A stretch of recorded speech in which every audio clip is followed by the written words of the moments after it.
하나님 말씀 보겠습니다. 오늘 하나님 주시는 말씀은 창세기 6장 5절에서 14절 말씀입니다. 창세기 6장 5절에서 14절 말씀입니다.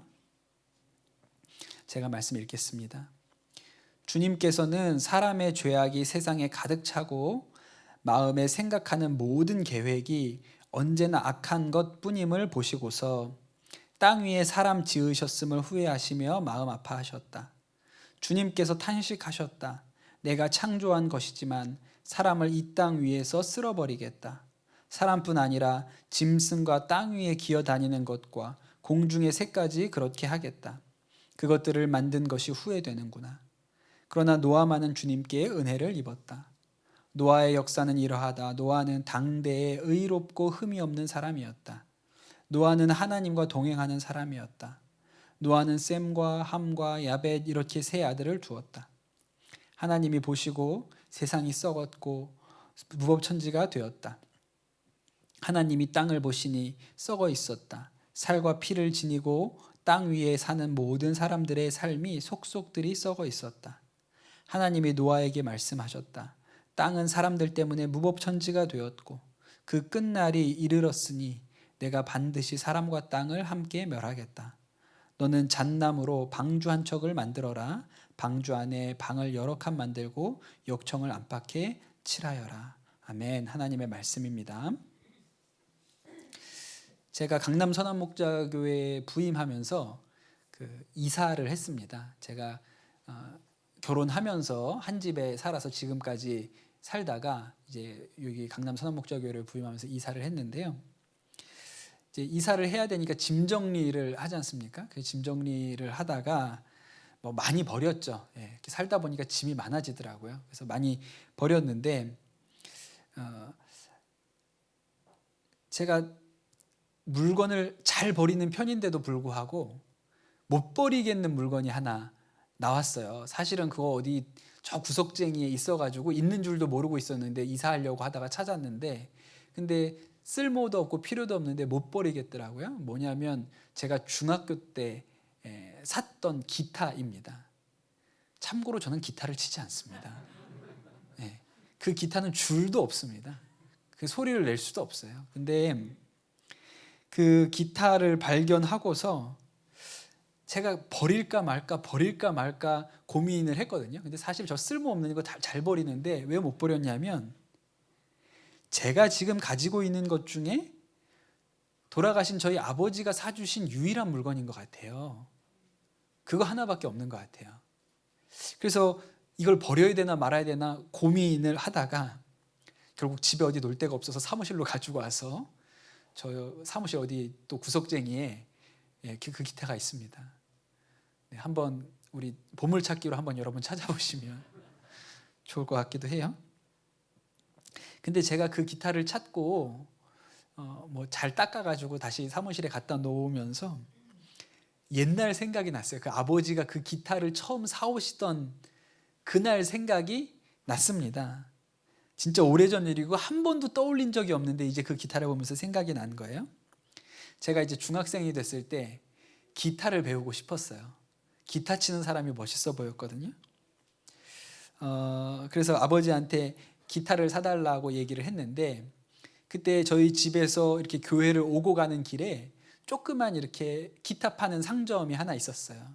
그리고 거기 지나갈 때 앞에서 보면 그 안에 놓여 있었던 기타들이 굉장히 멋있어 보였습니다. 아주 멋있는 기타들이 진열장에 있었어요. 결국 아버지께서 제가 이렇게 기타를 갖고 싶다고 하니까 거기서 기타를 사오셨는데 제가 가지고 싶었던 그 기타가 아니었어요. 저는 이렇게 진열장에 우리는 뭐 소리 이런 건 모르고 일단 멋있어 보여야 되잖아요. 그 멋있는 거였는데 아버지는 제가 볼 때는 제일 싼 걸 사오신 것 같아요.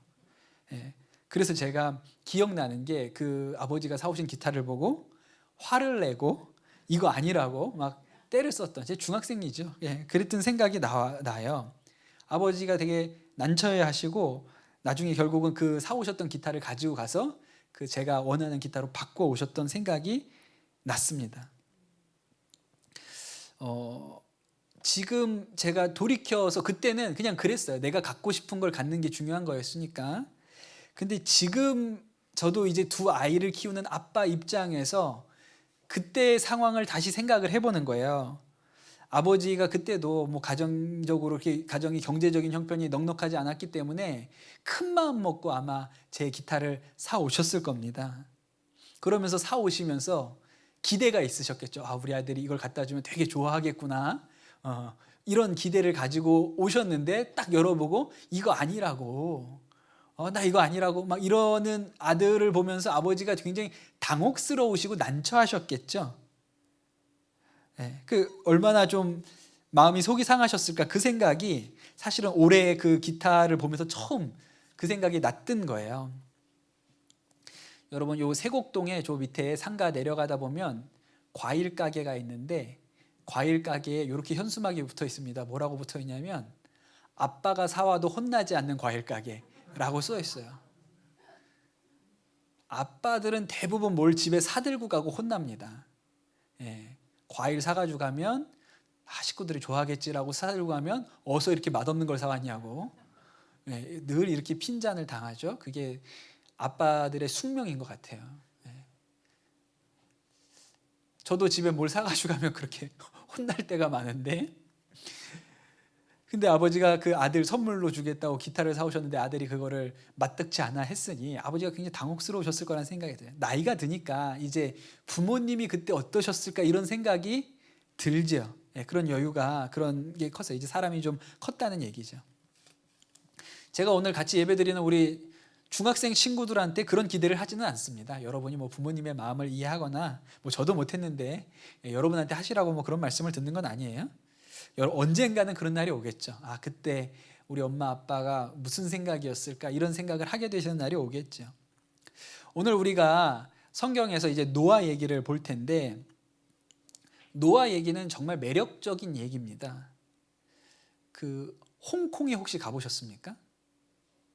저 딱 한 번 홍콩에 가봤거든요. 그것도 경유한다고 일부러 홍콩을 한번 구경하고 싶어서 비행기를 12시간 정도 간격을 벌려놓고 잠깐 시내 한번 나갔다가 들어온 적이 있는데 홍콩 공항에 내려서 그 버스를 타셔야 됩니다. 지하철을 타시면 안 되고 홍콩 공항에 내리면 버스가 2층 버스가 있습니다. 우리나라는 흔치 않지만 우리나라도 있긴 있죠. 근데 그 시내로 들어가는 2층 버스의 2층에 타시고 이렇게 왼쪽 창가를 내다보시면 공항에서 벗어나서 머지않아서 한 5분 정도만 벗어나면 왼쪽에 노아 방주가 있어요. 보신 경험 있으세요? 혹시 홍콩 가서? 그러니까 가시는 분 한번 보세요. 왼쪽을 보면 그 홍콩 공항에서 내려서 시내로 내려가는 버스의 왼쪽을 보시면 노아 방주가 있습니다. 거기에 노아 방주 테마파크가 있어요. 그래서 바닷가 옆에 진짜 큰 방주가 이렇게 있거든요. 미국 어디 켄터키인가 어디 가도 그런 데가 있다고 하더라고요.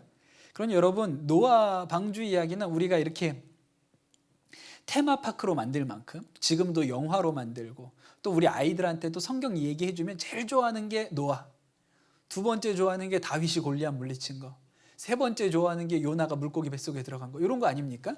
굉장히 좋아해요. 그런 얘기. 하여튼 동물 나오면 좋아하잖아요. 동물 나오면 다윗과 골리앗은 동물은 안 나오지만 골리앗이 동물 같으니까 애들이 좋아하잖아요. 좋아하죠. 그런데 질문도 많습니다. 이 얘기가 아주 매력적인 얘기다 보니까 질문이 많아요. 그 많은 동물이 어떻게 다 그 배에 들어갔어요? 그럼 그 동물들은 들어가서 뭘 먹었어요? 제가 한 번은 중학생이 저한테 아주 진지하게 질문을 했는데 공룡도 방주에 탔냐고 물어보더라고요. 모르겠다 도대체. 홍수 때 물고기는 어떻게 됐어요? 물고기도 다 죽었어요? 그것도 잘 모르겠네. 그 질문 다 좋은 질문입니다. 그런데 이제 우리가 중학생쯤 되면 질문의 수준을 좀 높일 필요가 있죠. 수준 높은 질문은 뭘까요? 세상을 심판하실 때 하나님은 무슨 마음이었을까? 되게 중요하지 않겠습니까? 우리가 장성하고 나서는 부모님의 마음이 뭐였을까 이런 생각을 해보게 되잖아요. 그런데 바로 이렇게 세상을 심판하실 때 하나님의 마음은 어떤 거였을까? 이게 굉장히 중요한 질문이죠. 배가 얼마나 견고한지, 얼마나 큰지, 동물이 얼마나 들어가는지 우리가 이런 거에 대해서는 뭐 굉장히 관심이 있고 궁금한데 정작 그 하나님이 세상을 심판하실 때 하나님이 무슨 마음이었을지에 대해서는 크게 관심이 없지 않나. 우리가 그 하나님의 마음에 대해서 오늘 생각해 보면 좋겠다는 생각이 들었습니다.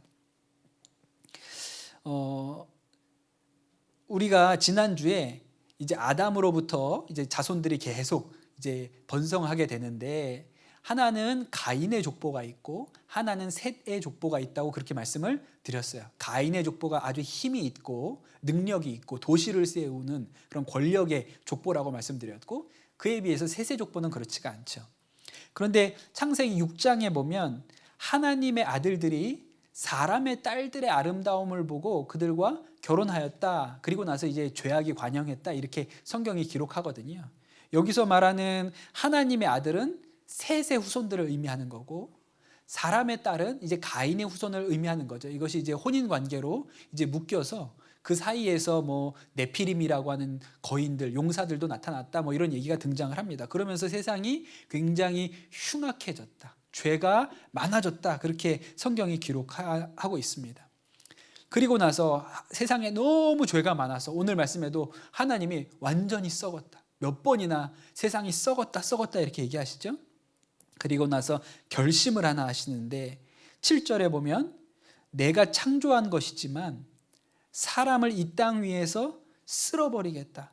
사람뿐 아니라 짐승과 땅 위를 기어다니는 것과 공중의 새까지 그렇게 하겠다. 그것들을 만든 것이 후회가 되는구나. 하나님께서 그렇게 말씀을 하세요.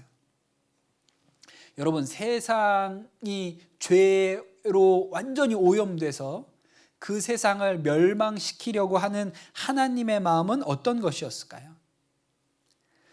어렸을 때 우리가 이 노아 방주 이야기를 보거나 뭐 만화로나 책으로나 뭐 영화로나 이런 걸 보면 아주 어린 시절에는 신이 납니다.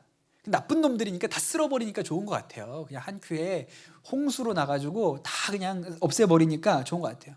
그렇게 막 노아를 놀리고 저러더니 아주 그냥 다 없어져 버려라, 이런 생각이 들죠. 그리스 로마 신화에 나오는 신들이 있죠. 제우스나 포세이돈이 어떤 사람들이 마음에 안 들면 막 이렇게 번개를 던져가지고 그 사람들을 심판하고, 또 포세이돈은 풍랑을 일으켜서 배를 뒤집고, 그런 막 화나고 성난, 그런 하나님의 모습을 우리가 이 노아의 방주를 읽으면서 생각할지도 모릅니다. 그러나 진짜 이 죄악이 관영한 세상을 향한 하나님의 마음이 어떤 거였을까 생각해 보면 한 가지 우리가 힌트로 알 수 있는 성경이 있습니다. 이 창세기보다 훨씬 뒤죠. 훨씬 뒤에 북이스라엘이라는 나라에 요나라는 선지자가 있었습니다. 아까 얘기한 것처럼 물고기 뱃속에 들어갔다 나온 사람이요. 하나님께서 요나한테 니느웨에 가서 심판을 선포하라, 그렇게 얘기를 하시죠. 요나가 그 니느웨에 가는 것을 굉장히 마음에 못마땅하게 생각했는데 결국은 니느웨에 갑니다. 근데 사실 요나는 니느웨가 멸망하면 좋겠다고 생각했어요. 왜냐하면 니느웨는 이스라엘도 아니고 나중에 이 니느웨, 아수르라는 나라가 강성하게 되어서 이제 북이스라엘을 멸망시킬 거거든요. 그러니까 요나 생각에는 니느웨는 그냥 하나님의 심판을 받아서 없어져 버리면 좋겠다고 생각했는데 하나님이 거기 가서 심판을 선포하라고 하니까 싫은 거예요. 그래서 요나가 가서 하기는 했는데 열심히 안 합니다. 그냥 서울 전역을 돌아다니면서 외쳐야 되는데 그러지 않고 그냥 강남구만 다니면서 했어요. 그냥 조금만 다니면서 하고 했습니다. 하나님 그런 거예요. 근데 기가 막히게도 하나님이 마음을 돌이키시고, 하나님이 이 백성들이 마음을 돌이키고 회개하고, 그래서 하나님께서 심판하시지 않기로 마음을 먹으시죠. 요나가 그것 때문에 화가 났습니다. 이럴 줄 알았다, 내가. 하나님이 이렇게 마음을 바꿔가지고 심판 안 할 줄 알았다. 그리고 이제 요나가 화가 잔뜩 났습니다. 그리고 니느웨 성이 내려다 보이는 언덕에 올라가가지고 하나님, 지금도 늦지 않았습니다. 지금이라도 좀 불벼락을 내려주세요. 저 성이 멸망당하는 걸 내가 좀 봤으면 좋겠어요. 그런 심정으로 그 언덕 위에 올라가 있었죠. 근데 이제 해가 뜨니까 너무 뜨거운 거예요. 그런데 참 감사하게도 박넝쿨 하나가 자라나서 그늘이 되어주었습니다. 그래서 요나가 너무 좋다고 생각했는데 또 벌레가 와가지고 그 박넝쿨을 다 갉아먹죠. 그랬더니 그늘이 없어져서 요나가 너무너무 화가 나서 하나님한테 막 삿대질을 하면서 이럴 거면 날 왜 여기 보냈냐고, 차라리 죽는 게 좋겠다고 막 화를 냈어요. 그때 하나님이 뭐라고 얘기했는지 아세요?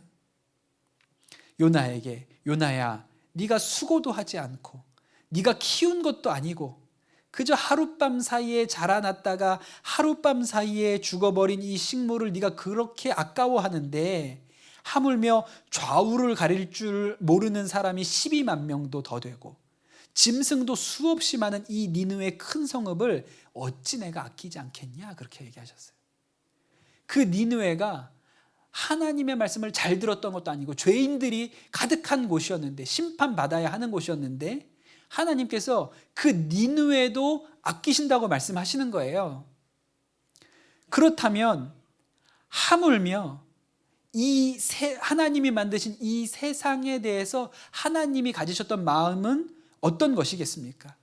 하나님께서 이 세상을 만들어 놓으시고 뭐라고 그러셨냐면 보기에 좋았다. 하늘의 해달별을 만들고 땅의 육지와 또 바다를 만들고 땅의 짐승들과 식물들을 만들고 보기 좋다, 그렇게 얘기하셨는데, 그것을 자신의 손으로 다 쓸어버리실 때 하나님의 마음이 어떤 거였을까요? 저희 아들도 레고라는 장난감을 아주 좋아합니다. 많이 사는데 이제 조금 나이가 들면 초등학교 고학년쯤 되면 레고도 아주 이렇게 비싼 거, 큰 거, 이렇게 건전지 넣고 작동이 되는 거, 이런 거 좋아하죠. 예. 그런데 이렇게 생각을 한번 해보세요. 레고를 막 만들어가지고 막 멋있게 뭐 기차, 뭐 멋있는 자동차 다 만들었는데 그 가운데 가장 중심에 들어가야 되는 결정적인 거를 안 넣은 거예요. 그럼 어떡합니까? 다시 다 뜯어가지고 그걸 넣어야 되잖아요. 그때 심정이 어떻겠어요? 막 속이 상하고 화가 나죠. 그러면 꼭 안 한다 그러고 아빠한테 하라 그럽니다. 아빠는 왜 이럴까요?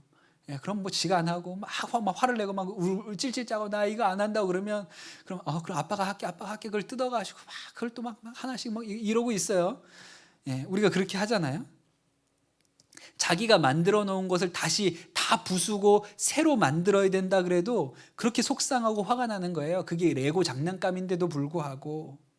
근데 여러분, 당신이 만드신 세상을 당신의 손으로 쑥대밭을 만드시는 하나님의 마음은 어떤 것일까요? 몇 년 전에 전국적으로 가축 전염병 구제역이라는 게 돌았던 때가 있습니다. 아마 소가 걸리는 질병인 것 같은데, 당시에 이 가축 전염병을 막기 위해서 정부에서 살처분이라는 걸 했어요.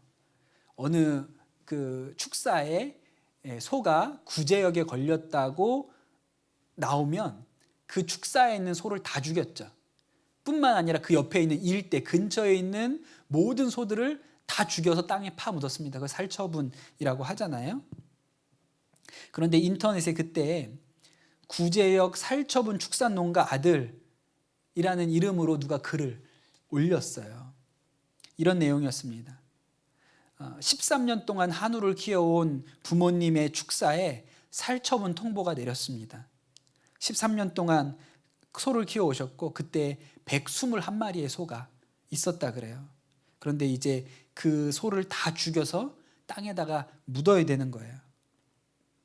이제 살처분을 해야 되는 공무원이 그 농장에 왔습니다. 그리고 무릎을 꿇고 부모님한테 죄송합니다. 근데 이거 해야 되는 일에 어쩔 수 없습니다. 그리고 빌어서 협조를 구하고, 부모님이 뭐 어쩔 수 없으니까 그래도 마지막에 애들 보내기 전에 밥이라도 잘 먹여야죠. 그래서 제일 좋은 사료를 꺼내다가 소들한테 다 먹이고 나서 이제 공무원들이 독극물 주사기를 들고 다니면서 이제 소들한테 주사를 놓은 것이죠.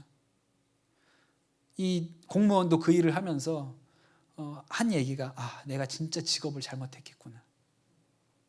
그러면서 이제 소들을 이제 다 한 마리씩 그렇게 죽였어요. 그리고 나서 다 땅을 파고 포크레인으로 땅을 파고 소들을 다 묻었죠. 그리고 나서 그날 밤에 부모님하고 같이 집에 들어가서 자려고 누웠는데 너무 조용하더라는 거예요. 너무 조용하더라는 거예요. 보통 때는 늘 소 울음소리가, 그 집에 누워 있으면 늘 소 울음소리가 들리고 뭐 버적버적거리고 이런 소리가 들려야 되는데 그날 밤에 너무 조용하더라는 거예요. 잠이 안 올 정도로.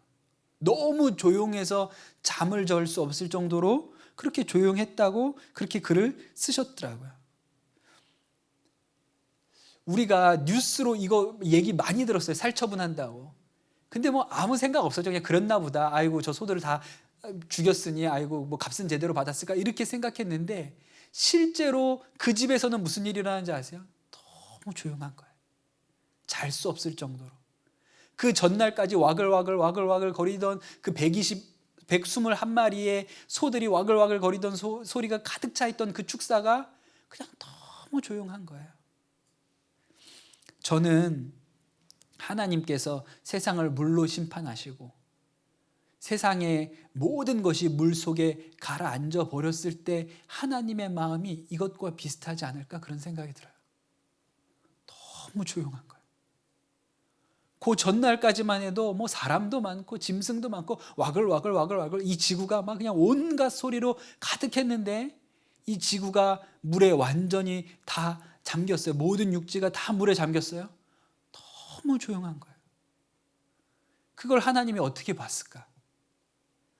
본인이 손수 다 지으신 그 모든 생명과 이 세상이 물속에 가라앉고 아무 소리도 들리지 않았던 그날 밤을 하나님이 어떻게 견디셨을까? 그런 생각이 드는 것이죠. 그런데 여러분, 우리가 잘 아는 것처럼 이 심판의 와중에 유일한 생존자가 있습니다. 노아와 노아의 가족이 그렇죠. 하나님께서 그들에게 방주를 만들어서 목숨을 부지하라 그렇게 얘기를 하시잖아요. 성경에 뭐라고 나오냐면 이렇게 나옵니다. 8절에 그러나 노아만은 주님께 은혜를 입었다 이렇게 나와요. 또 9절에 보면 노아는 당대에 의롭고 흠이 없는 사람이었다. 노아는 하나님과 동행하는 사람이었다 이렇게 나옵니다. 말씀에 노아가 하나님께 은혜를 입었다라는 이 말씀이 나오는데 우리나라 말로는 이렇게 번역했어요. 노아가 하나님께 은혜를 입었다 이렇게 했는데 영국과 미국에서 아주 오래전부터 사랑받았던 킹 제임스 버전이라는 성경에 보면 이 부분을 뭐라고 표현했냐면 노아가 하나님의 눈에서 은총을 발견했다 이렇게 쓰고 있거든요. 노아가 뭘 봤을까요? 사람들은 막 비가 쏟아져 내릴 때 야, 하나님께서 세상을 멸하시는구나, 화가 잔뜩 나셨구나 라고 생각할 때 유일하게 하나님의 눈에서 슬픔과 안타까움과 긍휼함을 발견했던 사람이 바로 노아였던 것이죠. 노아는 그 하나님이 세상을 심판할 때 하나님의 마음이 슬픔과 아픔이었다는 것을 너무나도 잘 아는 사람이었던 거예요. 그래서 노아가 당대에 의롭고 흠없는 사람이고 하나님과 동행하는 사람이었다고 해요. 왜? 노아만 하나님의 마음을 가장 정확하게 알았기 때문인 것이죠. 여러분 한번 생각해 보십시오. 하나님 입장에서 생각을 해보면 이럴 수 있죠. 아, 내가 실수를 했구나. 내가 틀렸어. 나는 얘들이 만들어 놓으면 잘 살 줄 알았었는데 그렇게 안 되는구나. 그렇게 생각하고 그냥 싹 지워버리고 싹 밀어버리고 새로 만들자. 이렇게 하실 수도 있지요. 여러분 유튜브나 지금은 안 보겠지만 어릴 적에 봤던 과학 책들 이런 거 보면요. 이런 거 있어요. 이렇게 지구 이렇게 나오고요. 지구, 태양, 초거성 뭐 이런 거 쭉 나와가지고 지구가 막 이렇게 조그맣게 나오는 거 이런 거 사진 보신 적 있죠? 유튜브에도 보면 지구가 얼마나 작은지 이렇게 보여주는 거 있잖아요. 보면 너무 작아요. 제가 아까 설교할 때 그걸 은단처럼 보인다고, 지구가 하도 작아서 은단이라고 했는데 우리 애들은 은단이 뭔지를 몰라. 그걸 뭐라고 설명해야 될까? 난 은단밖에 왜 생각나는 게 없죠? 예. 조그매요. 그러니 여러분 세상을 창조하시고 우주 만물을 지으신 하나님이라면 이렇게 은단처럼 조그만 거잖아. 통 망했어. 그러면 끝인 거예요. 그냥 엄지손가락으로 꾹 눌러서 끝. 새롭게 새로 하나 만들어. 이러면 끝인 거잖아요. 그런데 하나님이 그렇게 안 하시고 오늘 말씀을 보면 그 죄로 가득 찬 세상을 하나님이 살려보시겠다고 노아랑 노아의 가족을 방주에 집어넣고 거기에다 동물들을 쌍으로 집어넣어라 그래가지고 여전히 그 생명의 역사를 다시 한번 일으켜 보시려고 포기하지 않고 하나님이 또 그 일을 펼쳐 가시는 모습을 보는 거예요. 그러니 하나님이 가지신 것은 그냥 화가 나서 싹 없애버려가 아니고 어떻게든 다 망가진 이 땅을, 다 망가지고 하나님의 뜻대로 전혀 이루어지지 않는 이 땅을 다시 한번 새롭게 세워보려고 노아와 노아의 가족들 그걸 방주에 집어넣어서 새롭게 한번 그걸 시작해 보려고 애쓰고 노력하는, 포기하지 않는 하나님을 우리가 만날 수 있는 것이죠. 여러분, 우리가 정말 하나님의 마음을 안다면, 하나님의 슬픔이, 하나님의 눈물이 어디 있는지 안다면 하나님께서 이 세상을 여전히 구원하시려고 애쓰고 수고하시는 그 모습을 우리가 읽고 볼 수 있어야 하는 것이죠. 제가 아주 좋아하는 이야기 중에 이런 이야기가 있습니다. 캐나다에 가면 네이브레이크라는 마을이 있다 그래요. 거기가 이제 장애인들이 모여서 사는 공동체라고 하는데, 이 공동체에 사는 장애인 부부가 있었습니다. 남편도 아내도 다 장애를 가지신 분인데 두 분이 너무나도 아이를 갖기를 원하셨어요. 그런데 잘 되지 않았습니다. 첫째 아이도 유산이 됐고 둘째 아이도 유산이 됐어요. 그러다가 세 번째 아이를 갖게 되었는데 좀 뭐가 문제가 있는 것 같아서 병원에 가서 검사를 해보니 이 아이가 지금 뱃속에 살아있기는 하지만 아주 심각한 장애를 가지고 있다는 거예요. 아이의 뇌가 머릿속에 있지 않고 머리 밖으로 삐져나와 있어서 이렇게 주머니처럼 뒤에 혹처럼 매달려 있다고, 그게 초음파로 보인다고 그렇게 얘기를 했어요. 이 아이가 뱃속에서 끝까지 살아있다는 보장도 없고, 만약에 이 아이를 출산해도 이 아이가 세상에 나와서는 15분 이상을 살기는 어려울 거라고 의사가 진단을 했습니다. 그러니 지금 인공 유산을 하는 게 좋겠다고 그렇게 얘기를 했어요. 그게 의사의 소견이었습니다. 이 부부가 이 청천벽력과 같은 소식을 듣고 돌아가서 기도합니다. 그리고 나서 결심을 해요. 이 아이를 끝까지 낳기로 결심을 합니다. 왜냐하면 하나님이 주신 생명이라면 15분을 살더라도 그 15분을 살게 해주고 싶어서 이 아이를 낳겠다고 결심을 한 것이죠. 그리고 이 뱃속에 있는 아이의 이름을 루카스라고 지어주고, 이 루카스를 위해서 태어날 때까지 그 몇 달 동안 배에다 대고 기도해주고 찬양해주고 아주 아이에게 사랑을 듬뿍 주었습니다. 결국 출산날이 되었고 아주 긴장하고 두려움 가운데 이 아이가 태어나요. 부부에게는 너무나도 귀하고 아름다운 아이였습니다. 그런데 의사가 얘기했던 대로 아이의 머리 뒤에는 이렇게 혹처럼 뇌가 빠져나온 게 이렇게 있었어요. 이제 주어진 시간은 15분입니다. 의사의 말대로라면 이 아이는 15분밖에는 살지 못할 거예요. 그래서 엄마가 꼭 안고 그 아이를 축복하고 사랑하고 사랑한다고 얘기해주고 그렇게 했어요. 15분이 지나갔습니다. 근데 이 아이가 여전히 숨을 쉬는 거예요. 30분이 지났는데도 여전히 숨을 쉬어요. 2시간, 3시간 지났는데도 여전히 아이가 살아있었어요. 그래서 의사 선생님이 아이를 집으로 데려가시라. 병원에서도 어차피 할 수 있는 일은 없으니까 집에 데려가셔서 아이가 살아있는 동안에 아이를 위해서 해줄 수 있는 모든 일을 하시라. 그렇게 얘기를 했습니다. 그래서 이 루카스를 데리고 집으로 돌아오죠. 그날부터 이 아이가 언제 세상을 떠날지 알 수 없으니까 할 수 있는 모든 걸 이 아이한테 해줬어요. 평생에 할 일을 다 짧은 시간 안에 해줘야 된다고 생각을 한 것이죠. 그래서 세례를 받게 하고 기도를 해주고 또 이 아이와 함께 예배를 드리고 사람들을 초청해서 파티를 하고 매일매일 선물 안겨주고 안아주고 뽀뽀해주고, 그렇게 루카스가 17일을 살다가 하나님 품으로 돌아갔다는 얘기예요. 저는 세상을 향하신 하나님의 마음이 꼭 이와 같지 않을까? 이 부모의 마음과 같지 않을까? 그렇게 생각이 들어요. 사람들은 그냥 없애버리고 그냥 심판해버리고 새롭게 시작하면 되지 않아요? 라고 생각할지 모르죠. 그냥 아이니까, 그냥 장애를 가지고 얼마 못 살 아이니까 그냥 뱃속에서 그냥 지워버리는 게 좋겠습니다 라고 말할지 모르죠. 그런데 이 부모는 신라 같은 희망이지만, 신라 같은 가능성이지만 단 15분일지 모르지만 살려야죠. 15분을 살더라도 제가 이 아이의 15분을 위해서 이 일을 감당해야겠습니다 라고 마음을 먹은 것처럼 하나님께서 이 엉망진창이 되어버린 이 세상을 향해서 신락 같은 희망 하나를 가지고 노아를 통해서 이 세상을 다시 시작해 보려고 하는 그런 열심과 열정과 사랑과 긍휼과 인애를 가지고 계신 것이죠. 여러분, 누가 진짜 훌륭한 하나님의 사람입니까? 노아 같은 하나님의 사람입니까? 하나님의 마음을 아는 사람인 것이죠. 하나님이 무엇이 마음이 아픈지를 아는 사람, 하나님의 눈물이 어디에 있는지를 아는 사람이 노아 같은 사람입니다.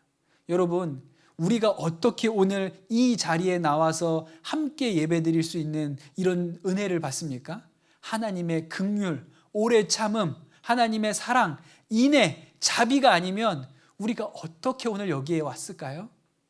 여러분, 그 하나님의 오래 참음과 자비, 인애, 꾸짖으시지만, 때때로 우리를 꾸짖으시지만 그 뒤에 감당할 수 없을 만큼 큰 사랑이 있다는 것에 대해서 여러분 눈이 열리시게 되기를 축복합니다. 그 사랑이 여러분 우리 안에 마음 가운데 여러분 채워지시는 은혜가 임하기를 축복합니다. 또 우리 청소년들 안에도 우리 하나님이 그렇게 사랑이 많은 분, 그냥 화났다고 막 비를 쏟아붓는 분이 아니라 그 이면에 슬픔을 가진 분, 애통하는 분, 우리를 너무 긍휼히 여기시는 분이시라는 것을 여러분 믿게 되시기를 예수님의 이름으로 축복합니다. 우리 기도합시다.